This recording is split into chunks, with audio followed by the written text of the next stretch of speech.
Hi, ek is Jaco Marie van die Herald en vandag het ons Standard Tuesday.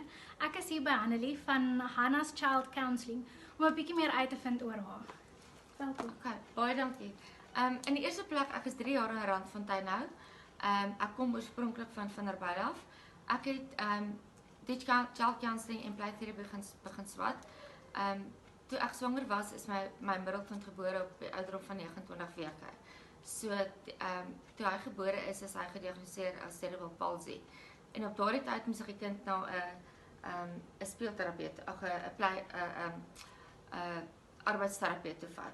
Min wetende dat ek 10 jaar later dieselfde werk gaan doen. So en weet jy, daar's so baie kinders wat probleme het en wat gelabel word met ADHD, autism, dysleksie, dyspraxia, noem dit. En al wat die dokter doen is, hy gee 'n pilletjie wat onnodig is, want op hierdie stadium werk ek by 'n kleuterskool in Randfontein met kinders tussen die ouderdom van 2 en 6. Okay, so met hulle, daar's baie wat die meeste kere gebeur is, kinders word met keisersgebore.